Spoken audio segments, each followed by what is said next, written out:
Good morning po sa ating lahat. Meron lang po akong gustong talakayin po sa inyo. Dahil lately po, kung mapapansin po ninyo sa pagragasa ng AI or Artificial Intelligent Technology, makikita po natin dito na ito po ay naia-apply o nailalagay doon sa mga bagay-bagay from the past na pinag-aaralan noong the past na ngayon because of artificial intelligence na mga apps, makikita mo yung mga lumang litrato, ito ay gagalaw, no? At pwede mong itabi yung litrato mo as if yung mga taong hindi mo nakasama dati ay parang posibleng nakasama mo rin. Or parang yung lolo mo, di ba? Yung lolo mo na hindi mo naabutan, i-edit mo lang yung mga litrato. Then this artificial app or intelligent app ay kaya nilang gawing posible. So isa po sa mga tumatamasa nito ngayon ay ang artifact na tinatawag na the Shroud of Turin.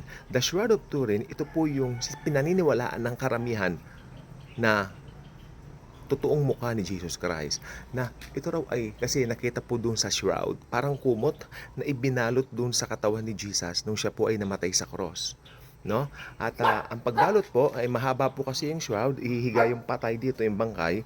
Tapos from the doon sa baba, doon sa from the pit, from the foot no nung patay, nandun yung mas mahabang portion, itatakip po sa papuntang muka. So covered po talaga kung titignan niyo ng shroud, yung likod at yung front ng tao. Mahaba po yung shroud na yun. Ganun po maglibing ang mga Hudyo, no? And then they will mummify the disease o yung corpse, no? Tapos may ilalagay na parang sodarium sa muka. Ang tawag dun sodarium, ipapalibot sa muka ng patay. And from there, punong-puno po ng dugo yun. And sabi nila, dahil doon, bumakat yung dugo doon sa shroud. Kaya ang ibig sabihin, nung natuklasan itong shroud na ito ay talagang parang totoong-totoo na talagang kahit sino magsabi ay talagang parang yun nga talaga yung shroud ni Jesus.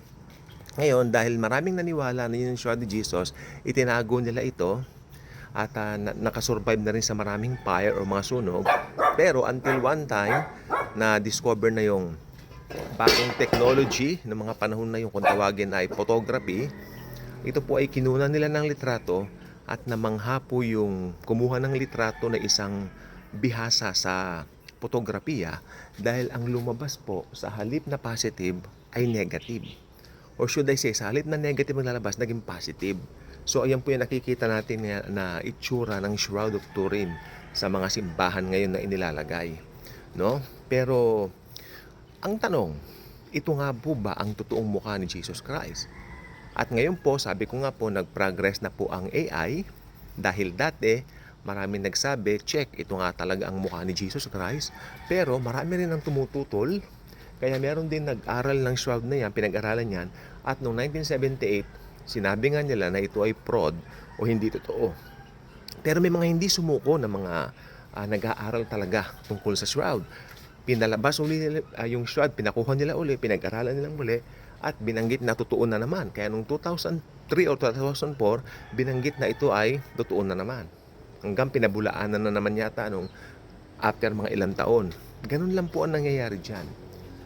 So ano po ngayon ang papel ng AI dito? Ngayon pong panahon ng AI, makikita po natin dito sa atin pong tinatawag na makabagong technology, sa mga, ewan ko lang po, nakikita nyo po siguro sa mga Facebook nyo, sa mga YouTube, no? Yung ginawang AI tungkol dyan, ibig sabihin ginawa na siyang 3D at siya po ay makikita mo yung mukha ng taong yan nung nabuhay. So ayan po yung nasa litrato, parang ganyan, no? Hindi pa po yan yung talagang ginawa nilang makikita mo talaga kung anong itsura ng tao yan nabuhay. Ngayon, ang tanong isa lang po, pasok na po tayo rito sa sinasabi ng Bible. Doon po sa shroud, may makikita kayong malaking butas sa ulo ng taong yon na nakalagay doon. At meron po kayo makikita ng mga butas ng pako sa kanyang kamay. At meron din pong sugat sa tigiliran. Alam naman po natin kung sino po yan. Sino po ang merong mga sugat ng pako? Sino po ba ang merong tinatawag na sa kanyang kamay o sa kanyang tagiliran na may inulos, no, na parang sugat? At sino po ba ang may sugat sa ulo na sumisimbolo na ito ay pinutungan ng korona ng tinik? Walang iba kundi si Jesus. no? Alam natin yan dahil yan po ang nakasaad sa Biblia. Pero paano itong Shroud of Turin? Ang tanong, yan po ba si Jesus? Suriin po natin yan ayon sa sinasabi ng Bible at saka sa ayon na rin po sa mga katibayan ng mga scholars kung ano po ba ang height ng mga taong nabuhay noong panahon ni Jesus Christ. Okay, yung Shroud of Turin, ang lalaki po dyan ay tumatayo ng 6'2", 6 feet and 2 inches tall. Ibig sabihin may katangkaran po, matangkad po, 6'2" feet. Ngayon, ano po ba ang tawag natin ang mga heights ng mga ordinary Jews nung panahon ni Jesus Christ? Nung araw, pag ikaw ay male, pag ikaw ay lalaki nung araw, pinakamatangkad na po dati sa kanila ay ang 5'5" o 5'4", no? Kaya si Zacchaeus, ma-imagine mo, napakapandak talaga. Si Jesus, yung height niya tama lang po kasi sa lalaki during that time matangkad na po yung 5'4" at saka 5'5", no? So doon pa lang po sa unang yon na investigation tungkol dito, palpak na po yung shroud. Okay? At ayon din po sa mga tao nung mga panahon na yon, no? Ang mga Hudyo po during that time ay merong kulot-kulot na buhok, no? Si Jesus Christ, bagamat may kahabaan ng buhok, hindi po yun talagang mahabang buhok na parang sa babae. Ito po ay may pagkakulot-kulot ng konti, no? Ay ganun daw ang mga tao nung araw. At dito po sa shroud, makikita mo parang matanda yung itsura nung lalaki na patay. While si Jesus po ay 33 years old lang. Jesus was very young, no? Kaya kung ikaw ay 50 years old, si Jesus, yung edad ni Jesus na yan, parang anak mo na lang. Batang-bata ang Panginoon sa kanyang edad. So hindi po, yun yung mga bagay na ganon. At saka si Jesus Christ po, naniniwala rin po ang maraming tao, may malaki ang katawan, malaki ang build ng katawan nito dahil siya po ay karpintero. Hindi po yung karpintero na gumagawa ng mga ano, ha?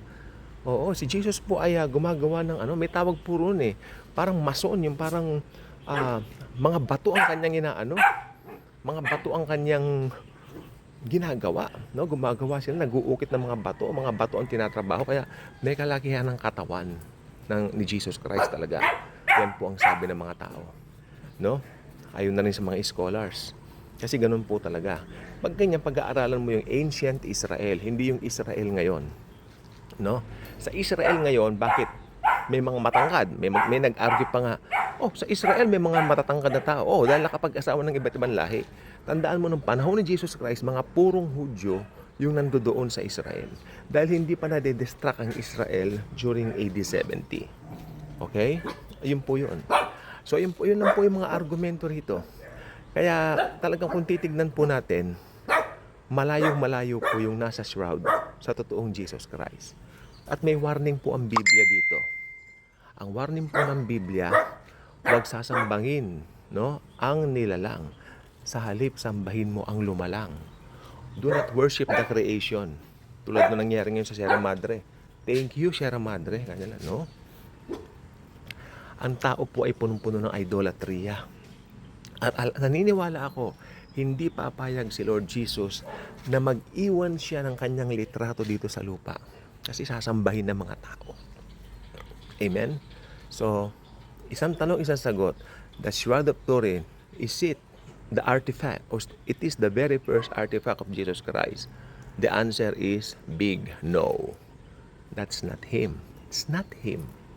Jesus Christ is God, no? Jesus Christ is divine. Pag nakita mo si Jesus, nandoon yung kanyang glory. Kaya tingnan mo yung mga malalalim sa Bible. Pag tinanong, anong itsura ni Jesus?